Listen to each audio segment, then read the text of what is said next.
Today I fucked up by buying my father scotch. Not today but earlier this year I thought I'd be nice and order my father an expensive bottle for his birthday. I chose Lagavulin because, well, Ron Swanson recommends it from Parks and Rec and I figured it was some good shit. This was back in January. My father has not said anything about it other than he received it and thanks. Jump to Thanksgiving. GF and I are planning to visit him and he lets me know he saved me some of the Lagavulin. When we get there he asks me if I'd like to try it, as he brings out a glass of it and sets it down while asking me, do you drink scotch? And I shrugged like I'll drink just about anything. I took a sip and it was like eating a campfire. All I tasted was burning wood chips and smoke. At this point I just wanted to finish it without looking like a pansy. It wasn't until after it was gone that I realized I couldn't get the damn taste out of my mouth, like a numbing agent at the dentist office. Novocaine. Drank water, beer, hell I even had a glass of milk.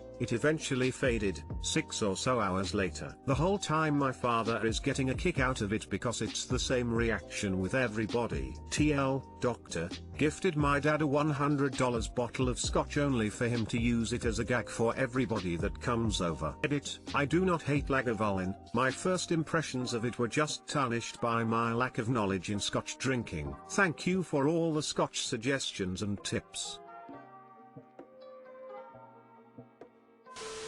Lagavulin is a peated scotch. If you don't like that flavor, don't buy peated scotches. Lagavulin, Laphroaig being the most common choices. There are non-peated scotches that still blow other whiskies out of the water however. Next time look for a Balvenie or Abela to try the other end of the scotch spectrum. Or a Knockintoshan. Of that stuff and affordable, for a single malt, too.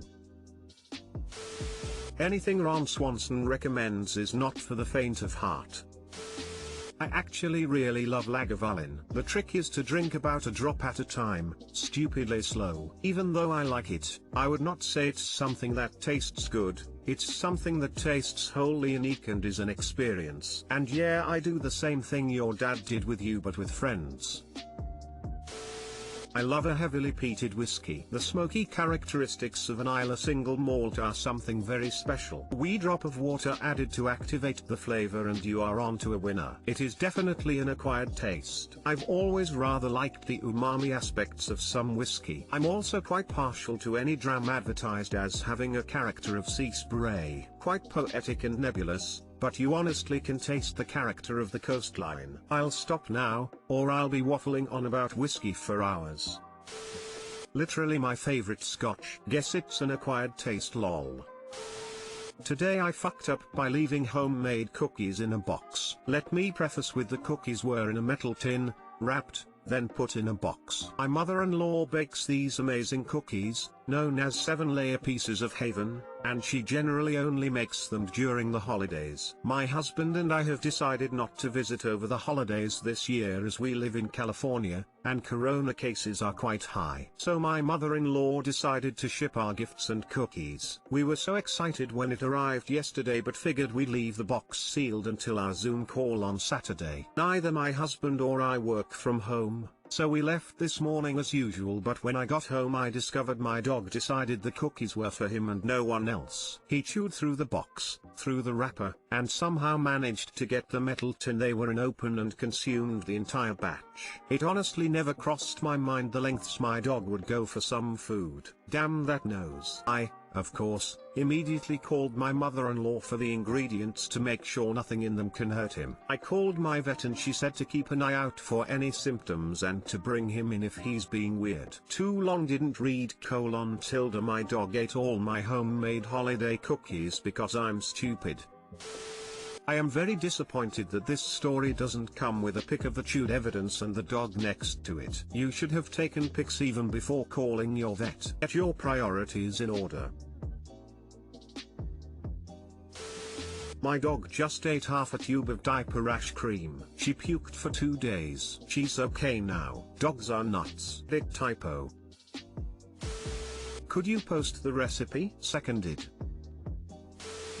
Today I fucked up by exposing myself to GF's roommate. My adventure, in poem form, There I strode upon the halls, the cum still dripping from my balls, her robe about me, the ends won't meet, my dick is out, I reveal my heat. Brave I was, for the need to piss no thoughts would delay the gist, and just about I made the corner, the roommate reveals herself, no chance to warn her. I apologies, this robe don't fit, I mutter out, but my cock don't quit. With the greatest fear in her eyes she cries out, I'm just sorry for your size. So here I wallow, pretending to shit, unable to be seen because of it. Does it mean I was big and tall? Or am I surprised I am so small? Too long didn't read, had sex for the first time at my girl's apartment. Put on girlfriend's bathrobe which doesn't fit to take a leak, and met her roommate head on, dink out in the hallway to the bathroom.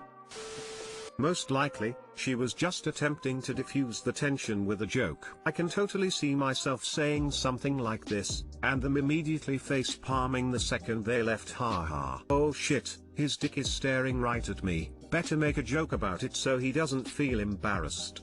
And this will keep me awake every night for the next 20 years. I'm just sorry for your size is definitely saying you have a small one. Men, listen up, if a girl apologizes for your size, for you, you're small. Doesn't matter, had sex. Username checks out. It's never a good sign when you drop your pants and they apologize, or say or.